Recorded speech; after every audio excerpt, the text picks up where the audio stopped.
নিয়মীয়াভাৱে পাঠ্যপুথি যোগান ধৰিব লাগিবই শিক্ষামন্ত্ৰী হয় বিজেপি চৰকাৰ হয় ইনকলাব জিন্দাবাদ শিক্ষা বৰ্ষৰ দুমাহ উকলি যোৱাৰ পাছতো অসম চৰকাৰৰ শিক্ষা বিভাগে আজিলৈকে ছাত্ৰ ছাত্ৰীসকলক পাঠ্যপুথি যোগান ধৰিব নোৱাৰাৰ কাৰণে আজি সদৌ অসম ছাত্ৰ সন্থা সদৌ ডিব্ৰুগড় জিলা ছাত্ৰ সন্থাই আজি আমি বিক্ষোভ কাৰ্যসূচী ৰূপায়ণ কৰিছোঁ।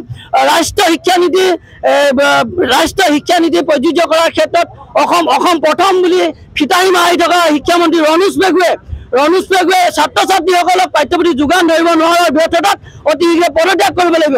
শিক্ষামন্ত্ৰী পুতলা শিক্ষামন্ত্ৰী ৰণোজ পেগুৱে অতি শীঘ্ৰে পদত্যাগ কৰিব লাগিব আৰু ছাত্ৰ ছাত্ৰীসকলক অতি শীঘ্ৰে বিনামূলীয়া পাঠ্যপুথি যোগান ধৰিবৰ কাৰণে আমি আজি প্ৰতিবাদী কাৰ্যসূচীৰ যোগেদি দাবী জনাইছোঁ। অন্যথা কিন্তু আহি থকা দিনবিলাকত ছাত্ৰ সন্থাই প্ৰতিটো প্ৰান্তে প্ৰতিটো শিক্ষা অনুষ্ঠানৰ কাৰ্যালয় কিন্তু আমি আন্দোলন গঢ়ি তুলিবৰ কাৰণে বাধ্য হ'ম।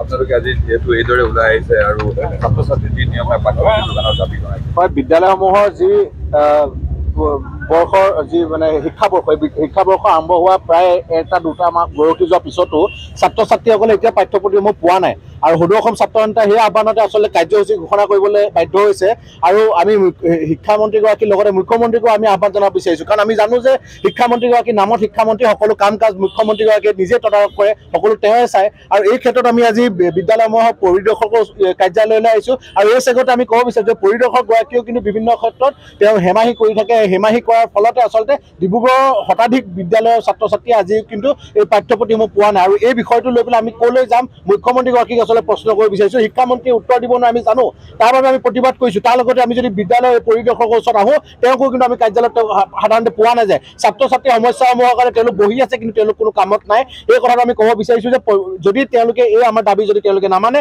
ইয়াৰ পাছৰ পৰ্যায়ত কিন্তু আমি পুনৰ আমাৰ প্ৰতিবাদী কাৰ্যসূচী আমি হাতত ল'বলৈ বাধ্য হ'ম।